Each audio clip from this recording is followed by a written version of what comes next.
पति ब्रह्मचारी।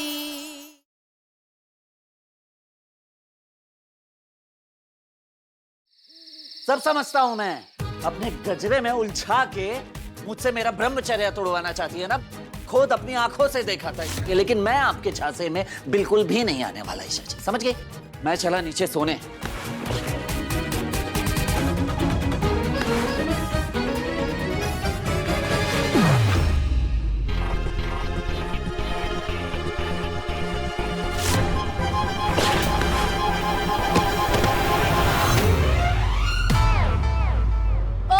ब्रह्मचारी जी, अगर तुम चाहते हो कि तुम्हारा ब्रह्मचर्य व्रत सही सलामत रहे तो गजरा निकालने में मेरी हेल्प कर दो, क्योंकि कब से मेरे बाल खींच रहे, इरिटेशन हो रहा है मुझे, और तुम्हारे ड्रामे ऊपर से अलग, और नहीं बर्दाश्त होगा मुझसे। सूरज कर दो पक्का, बस गजरा ही निकलवाएंगी ना? अगर तुम चाहते हो कि तुम स्वर्गीय ब्रह्मचारी ना हो जाओ तो चुपचाप मैं जो बोलती हूँ वो करो, समझे? हाँ ठीक है, करता हूँ। ओके।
जितना ड्रामा करके तुमने ये गजरा निकाला है ना, मन तो नहीं कर रहा तुम्हें थैंक यू बोलने का, पर फिर भी थैंक यू। वैसे क्या चल रहा था तुम्हारे दिमाग में कि मैं मेनका बनके तुम्हारी ब्रह्मचर्य तपस्या भंग कर दूंगी?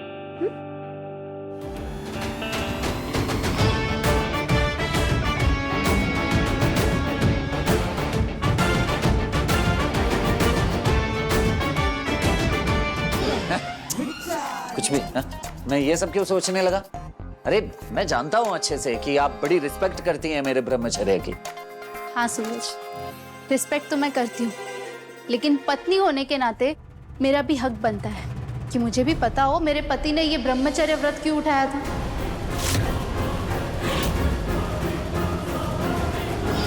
मैं ब्रह्मचर्य व्रत नहीं तोड़ूंगा।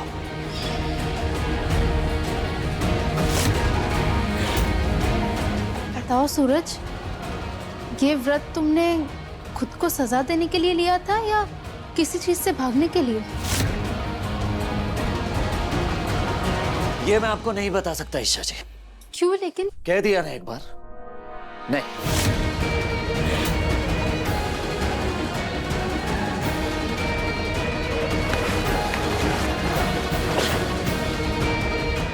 ब्रह्मचर्य व्रत क्यों उठाया, इस सवाल से सूरज इतना परेशान क्यों हो गया?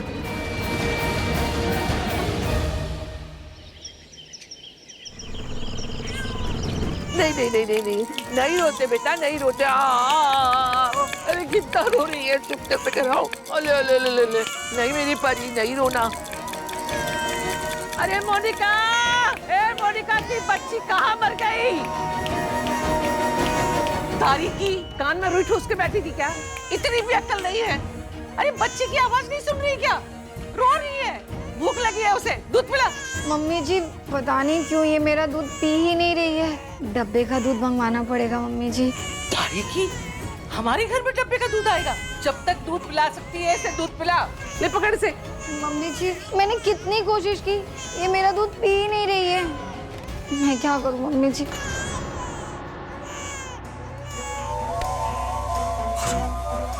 बाबू, क्या तूने बच्चे को एक बार भी आज अपना दूध नहीं पिलाया? बाबू किसी और के बच्चे को दूध पिलाने के लिए मैं अपना फिक्र क्यों खराब करूं? पिला देंगे ना डब्बे का दूध। मैं ना तुम्हारे लिए ऐसे ही सुंदर बने रहना चाहती हूँ। और अब तो हम अमीर भी हैं। ठीक है, वैसे भी अमीरों के बच्चे तो डब्बे का ही दूध पीते हैं ना। जा दीदी, जल्दी से जाके रसोई में दूध गर्म कर। ना ना ना बच्चा, ना ना। नहीं रोते बेटा, नहीं रोते ना। अरे क्यों रोना आ रहा है?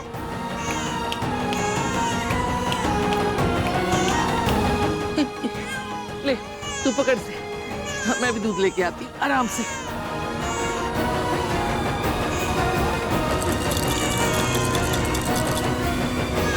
बस आ गई, आ गई, आ गई। आ गया आ गया। ले इसे, ये गाय का दूध है, पिला दे इसे। अच्छा आराम से बैठ के पिला बेटा, आराम से हाँ हाँ।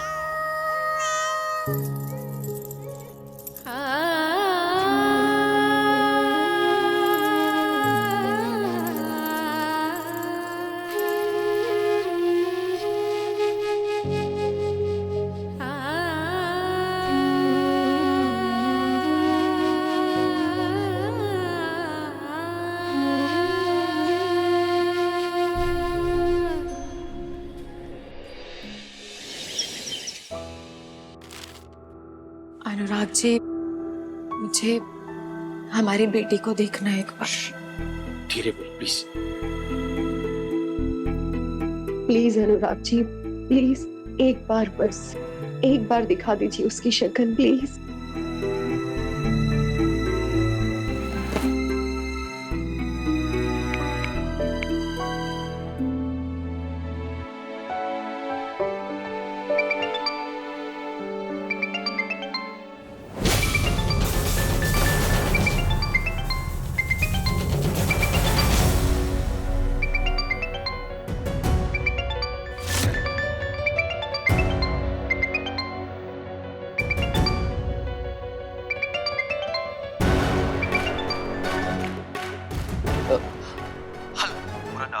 खुशबू बच्ची को देखना चाहती है।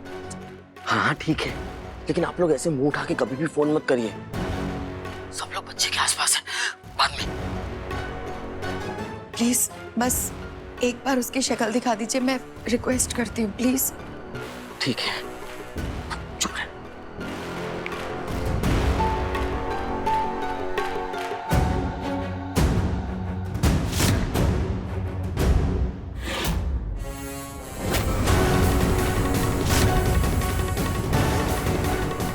मेरी बच्ची को बॉटल का दूध पिलाया जा रहा है।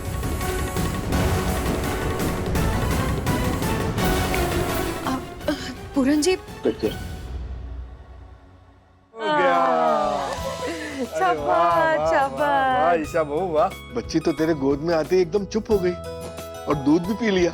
चलो, चाची से चुप हो गई। महारानी, अब बच्ची किसी को दे दे और घर के काम निपटा ले जाके। मोनिका तो इस हालत में काम कर नहीं सकती। या क्या इरादा है तेरा? ये सब कुछ सास के सर पे डाल दे? नहीं नहीं ताई माँ, मैं बस किचन का काम निपटाने आई थी।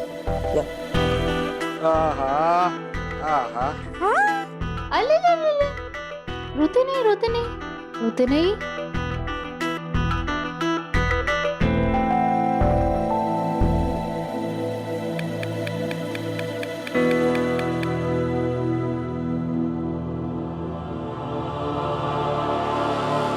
ऐसी भी क्या बात है कि सूरज बताने को ही तैयार नहीं है। मुझे पता लगाना ही होगा आखिर सूरज ने ब्रह्मचर्य व्रत क्यों लिया था।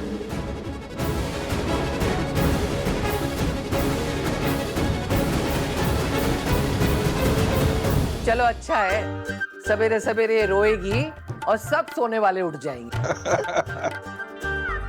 अनुराग जी, हमारी बच्ची बॉटल का दूध पी रही है, उसके लिए सेफ नहीं है बॉटल का दूध। बॉटल का दूध?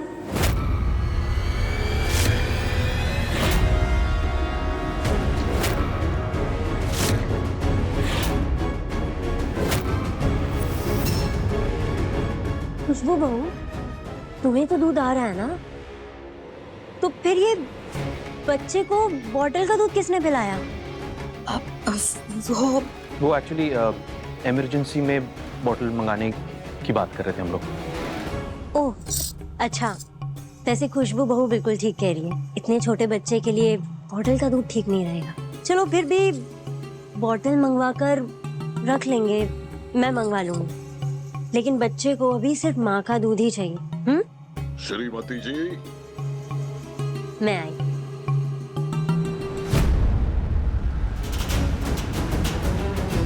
क्या बच्ची बच्ची करती रहती हो? अगर इन्होंने सुन लिया होता ना तो आज के बाद तुम उस बच्ची का नाम नहीं लोगी। प्लीज।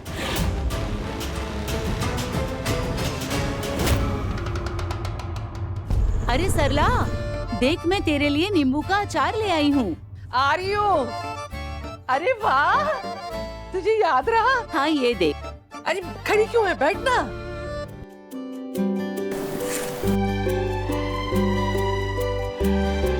बच्ची के आने से घर में कितनी चहल पहल हो गई है ना, पर दूसरी तरफ जवान बिटिया घर में आकर बैठ गई है। अरे वो लोग कैसे हैं? बेचारी के साथ इतना सब कुछ हो गया और उन लोगों ने छोड़ दिया इसे मायके में। अरे तुम्हारी बड़ी बेटी तो पहले से ही पड़ी हुई थी मायके में और अब तुम्हारी दूसरी बेटी भी आ गई। सच में भगवान ऐसा दुख किसी को ना दे। काव्या बेटा, अपने ससुराल वालों के खिलाफ तुम्हें थाने में जाकर रपट लिखवानी चाहिए और उसे अच्छे से वसूल करना। बेचारी बच्ची, अरे अभी इसकी उम्र ही क्या है। अच्छा मैं चलती हूँ। काव्या बेटा अपना ध्यान रखना। हाँ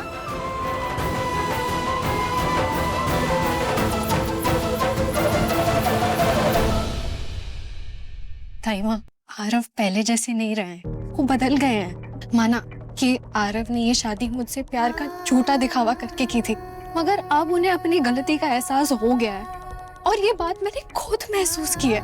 हरों बार उन्होंने मुझसे माफी मांगी, न जाने कहाँ कहाँ गए, कितनी मन्नतें मांगी, क्या क्या नहीं था। सिर्फ मेरी माफी के लिए वो एक बार भी ना मुझ पर चिल्लाए, ना मुझसे कोई जबरदस्ती की। चुपचाप हर रोज मेरी नाराजगी सहते रहे, बस इस उम्मीद में कि किसी दिन तो मैं उन्हें माफ कर दूंगी। ताई माँ, मैं अपने और आरव के रिश्ते को एक और मौका देना चाहती हूँ। नाराज थी मैं उनसे, मगर मैं उनसे बहुत प्यार करती हूँ। ताई माँ, आप देंगी ना मेरा साथ?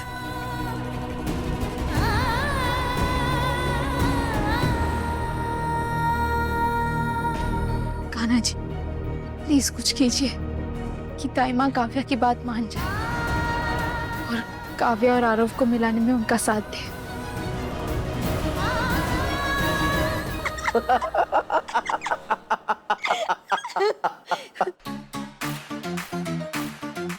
बाबू, क्या मौज टाइम आया। एकदम आराम से बैठे रहो और बाकी सब आपका ख्याल रखें ना।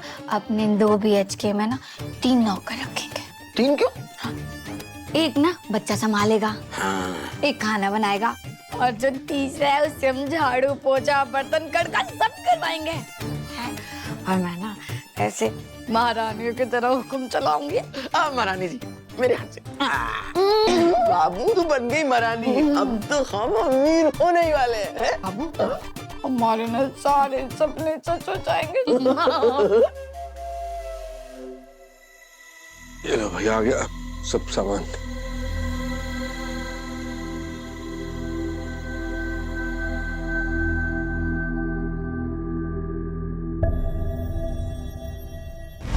देवर जी, कुछ जरूरी बात करनी है आपसे, आरव और काव्या के तलाक के विषय।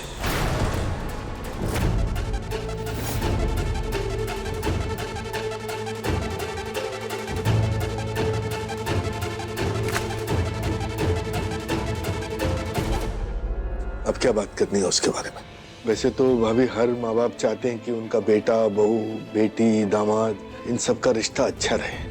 का रिश्ता टूटने की खबर उन्हें कभी ना मिले। शायद मैं उतना किस्मत वाला नहीं हूँ। खैर, अब कहें, आप क्या कहना चाहते थे? ये तलाक नहीं होना चाहिए।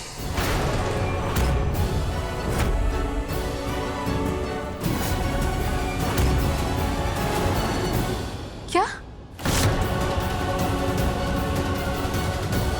क्या कहा आपने? तलाक नहीं होना चाहिए? तो माँ, काव्या को आप वापस उसके ससुराल भेजोगी? काव्या की तसल्ली और खुशी के लिए हमें आरव को दूसरा मौका देना चाहिए।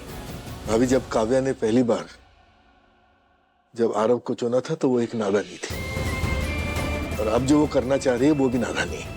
अब तो बड़ी है, समझदार है, आपने दुनिया देखी। वैसे मैं तब भी इस शादी के पक्ष में नहीं था और आज भी इस रिश्ते के पक्ष में नहीं। हाँ, लेकिन मैं ये जानना चाहता हूँ कि आरव में आपने ऐसा क्या देखा कि वो लड़का दूसरा मौका देने लायक है? वो इसके बिल्कुल भी लायक नहीं है। हाँ सूरज, तुम बिल्कुल सही कह रहे हो। आरव मेरा भाई है तो क्या हुआ, वो इसके बिल्कुल भी लायक नहीं। जब दो बड़े लोग बात कर रहे हो तब तुम्हारा बीच में फुदकना जरूरी है? चुप रहो दोनों। देवर जी, ये बात आपसे और मुझसे ज्यादा अच्छी तरह कौन समझ सकता है कि बिना जीवन साथी के जीवन काटना आसान नहीं होता। हमारे पास तो बच्चों की जिम्मेदारियां थी, लेकिन काव्या, इसके सामने तो पूरा जीवन पड़ा है। तलाक के बाद ये अपना एकाकी जीवन कैसे जिएगी? वो भी अदिति बनने के लिए मजबूर हो जाएगी, और मैं नहीं चाहती कि मेरी दूसरी बेटी की जिंदगी भी बर्बाद हो जाए। ताई माँ, आप भी ना हमेशा अदिति दी को बीच में लेकर क्यों आती हैं? हाँ, मेरी दोनों बहनें अकेले नहीं हैं, हम सब हैं उनके साथ। हाँ भाभी, हम इतने सक्षम हैं कि अपनी बेटियों को अपने घर पे रख सके। देवर जी, काव्या उस आरव से अब कोई रिश्ता नहीं रखेगी, बस। देवर जी, तलाक एक बड़ा फैसला है, और ये फैसला लेते समय हमें ख्याल रखना चाहिए कि कहीं ये फैसला हम अपने गुस्से की प्रतिक्रिया के रूप में ना ले बैठे। कहीं हमारी गुस्से की आग हमारी बच्ची की खुशियों के दामन को न जला बैठे। देवर जी, कभी कभी दूसरा मौका रिश्तों की कड़ियों को बहुत मजबूत जोड़ देता है, जो एक दूसरे के प्रति और जिम्मेदार बना देता है। ईशा और सूरज का उदाहरण ले लीजिए। इनका रिश्ता भी तो जबरदस्ती जुड़ा था ना, जो कि बिल्कुल गलत फैसला था। ये महारानी भी तो इस रिश्ते में कहाँ रहना चाहती थी, सूरज भी इस रिश्ते को नहीं निभाना चाहता था, लेकिन आप इस रिश्ते को दोबारा मौका देने के लिए ईशा की हिम्मत बने, उसको भरोसा दिया, उसका साथ दिया, ताकि वो इस रिश्ते को दोबारा मौका दे, और उसी की वजह से आज ये दोनों जुड़े हैं। एक जबरदस्ती की शादी आज अटूट बंधन का उदाहरण बन गई। इसलिए मैं चाहती हूँ देवर जी कि आरव और काव्या को एक मौका जरूर देना चाहिए। हाँ ताई माँ, आप बिल्कुल ठीक कह रही है। मेरे और सूरज के रिश्ते को यहाँ तक पहुँचने में न जाने कितने पड़ाव से गुजरना पड़ा। सूरज को तो अपनी गलतियों का एहसास कितने टाइम बाद हुआ। मुझे इस घर से बाहर निकालने में सूरज ने कोई कसर नहीं छोड़ी। मुझे कमरे में दुपट्टे से बांध दिया था, मुझे मिर्ची वाला खाना खिलाया था,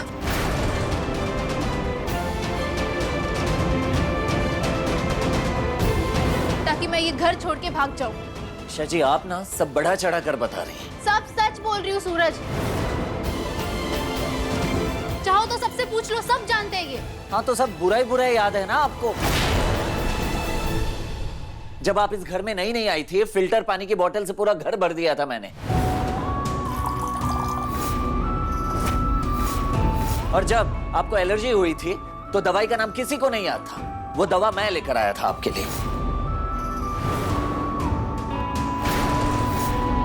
और आप जब ये घर छोड़कर भागी थी, आपको गुंडों से मैंने बचाया था, अपनी जान को दांव पर लगाकर। ये सब तो भूल गई आप।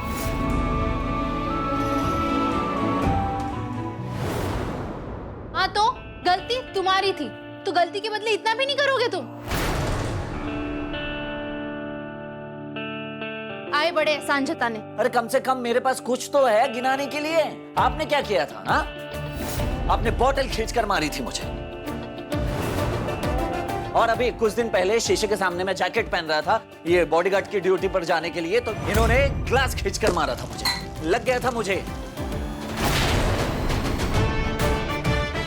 और ये आपकी बहू, जिसे आप अपनी बेटी मानते हैं, ये कोई सीधी साधी लड़की नहीं है, एक नंबर की जंगली बिल्ली है। अरे एक बार की बात है कि ये मुझसे नाराज थी और मैं इन्हें खाना खिला रहा था, तो खाना मुंह में लेके ये करके मेरे मुंह पर थूक दिया था इन्होंने। और मेरा फोन टूटा नहीं, तोड़ा नहीं, इन्होंने चकनाचूर कर दिया, भरता कर दिया है फोन का। तुम जानबूझ के अपने साइड की लाइट ऑन रखते हो ताकि मेरी नींद खराब हो, है ना? तुम्हें पता है मुझे रोशनी में नींद नहीं आती। और आपको ये अच्छे से पता है कि मुझे गीला बाथरूम बिल्कुल भी नहीं पसंद, तो क्यों करते? सारा दिन मैं कमरा समेटती रहती हूँ और तुम आके सब बिखेर के चले जाते हो। तो मेरा सामान नहीं मिलेगा तो तो मैं क्या बिखेर के करूंगा? चले जाओगे, ये थोड़ी ना होता है कुछ। चुप रहो तुम दोनों।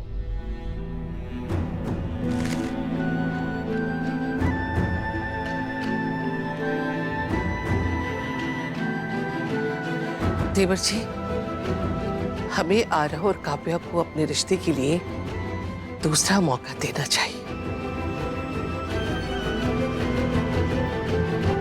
और ऐसा मैं सोच के बताऊंगा।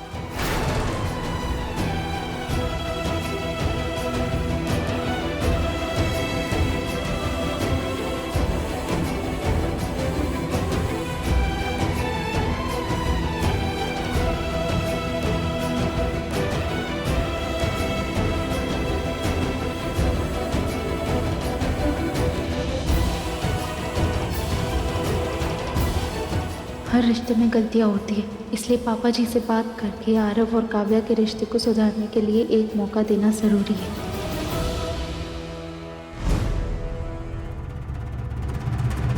सूरज, क्या तुम्हें अभी भी लगता है कि काव्या और आरव के रिश्ते को सेकंड चांस नहीं मिलना चाहिए?